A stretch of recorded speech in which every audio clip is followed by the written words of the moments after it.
Всем привет! Вы на канале Мужское хобби. И сегодня мы будем делать настойку бородинская. Настойка достаточно своеобразная. Своеобразная, наверное, тем, что заходит она не всем. Половине народу она нравится, половине не нравится. Но рецепт однозначно интересный, поэтому стоит его попробовать, кто не пробовал. Для нее нам понадобится перловка. Обычная перловая крупа. Продается везде, как говорится, проблем с ней не возникнет. Понадобится кориандр и тмин. Вся эта настойка, она будет имитировать, по сути, бородинский хлеб по вкусу в чем-то. Так что давайте покажу, как ее делать. Здесь у меня самогон, крепость 42 градуса. Я почти всегда так делаю на таких сухих настойках.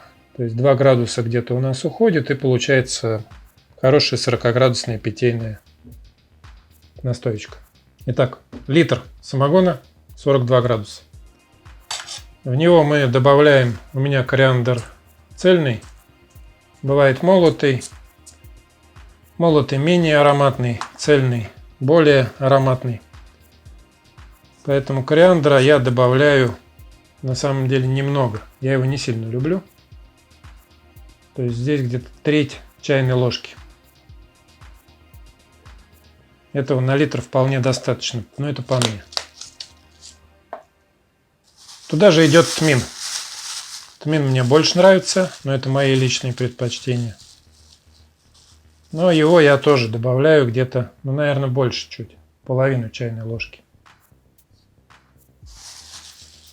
Дальше у нас вот идет туда перловка, достаточно хитрым способом.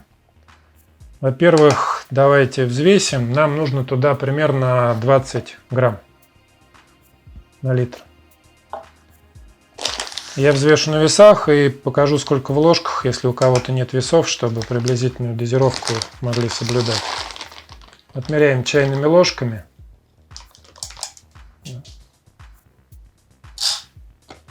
Одна.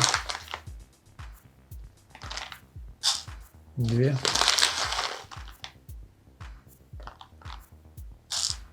3. Вот 3 чайных ложки, это 20 грамм. Этого достаточно. Дальше мы будем эту перловку обжаривать. Причем будем делить пополам. Сейчас я вам это все покажу. Итак, мы включили газ, поставили сковородку. И высыпаем нашу перловку на сковороду. Единственное, что, смотрите, она когда поджаривается, достаточно так дымит и воняет. Поэтому либо вытяжку, либо просто не огорчайтесь от того, что такой запах. Поджариваете ее. Нам нужно ее будет разделить на 2 части. Одна будет сильно обжаренная, другая слегка. Вот этот момент не пропустите. То есть обжариваете, перемешиваете и наблюдаете за ней. Цвет должен быть у первой партии должен быть слегка золотистый. И запах появится. Сковородка, естественно, сухая. Пошел легкий дымок. Значит, она начала поджариваться. Я не знаю, должно быть вам видно на камеру, что она изменила цвет на золотистый.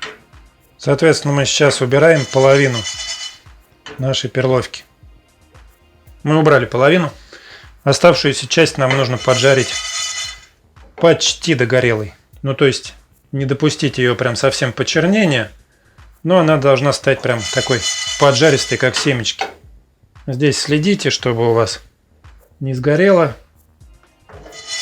Постоянно помешивайте и смотрите за цветом. Она должна стать прям коричневая. От этого у нас будет и цвет напитки более темный, и вкус. Вот мы сделали перловку. Получилось у нас половина ее слегка золотистая и половина поджаристая.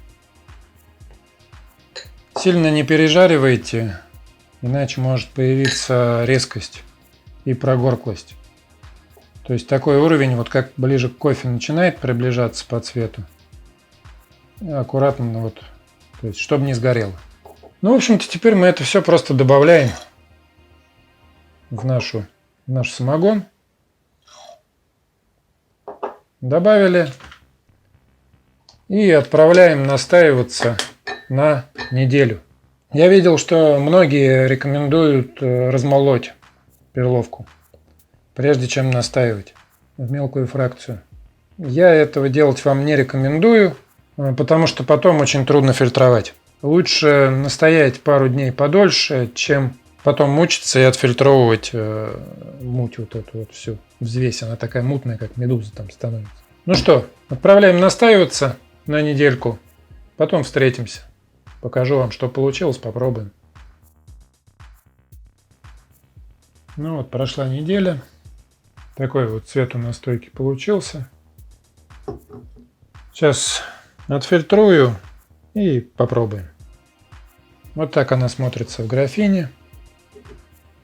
Немного мутноватая. Но я особо не заморачивался на осветлении, на досветлении. Давайте попробуем.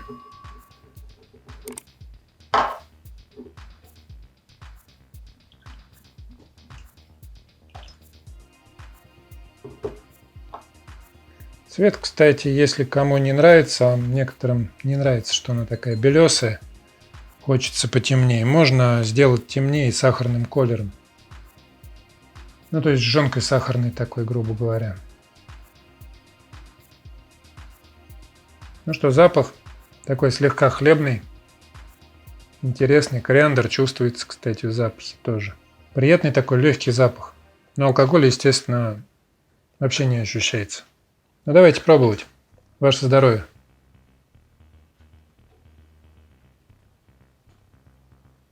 Приятный вкус. Вот это послевкусие хлебной корочки. Напиток, конечно, все-таки мужской. И его хочется закусить, наверное, хорошим кусочком сала. Вот прям под сало, я думаю, мне вот под сало зашло бы. Женщины напиток этот вряд ли оценят, хотя все возможно, женщины разные. Мужчинам, я думаю, понравится. Под хорошую такую мужскую закуску, приятный для застолья напиток. Кто не пробовал, пробуйте. Вещь интересная и простая. Ну на этом все. Всем удачи.